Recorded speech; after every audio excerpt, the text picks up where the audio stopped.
Lady superstar Nayanthara, director Vignesh Shivan ఇద్దరూ కొంతకాలం relationship తర్వాత 2022లో పెళ్లి చేసుకుని ఒకటయ్యారు. సరోగసీ ద్వారా ఇద్దరు కవల పిల్లలకి జన్మనిచ్చింది నయనతార. అయితే నయనతార ప్రస్తుతం విడాకులు తీసుకోబోతుంది అంటూ ఒక వార్త హల్చల్ చేస్తోంది. రీసెంట్ గా నయనతార తన సోషల్ మీడియాలో ఒక పోస్ట్ షేర్ చేసింది. ఆ పోస్ట్ నిమిషాల్లో వైరల్ కాగా కాసేపటికే ఆమె డిలీట్ చేసింది. అప్పటికే స్క్రీన్ షాట్స్ తీసుకొని చాలా మంది ఆ పోస్ట్ ని వైరల్ చేశారు.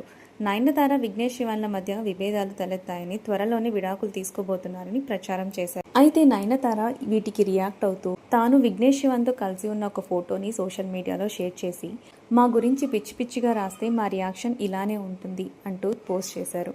తాము ఎంతో ఆనందంగా ఉన్నామని, మరెన్ని ప్రచారాలు చేసినా కలిసే ఉంటామని క్లారిటీ ఇచ్చింది. ప్రస్తుతం సినిమాలతో బిజీగా ఉన్న నయనతార తెలుగులో అనిల్ రావిపూడి మెగాస్టార్ చిరంజీవి మూవీలో నటిస్తున్న సంగతి తెలిసిందే. తన కెరీర్లో ఎంత బిజీగా ఉన్నా పిల్లలకు టైం స్పెండ్ చేస్తూ వెకేషన్స్కి వెళ్తూ ఉంటుంది.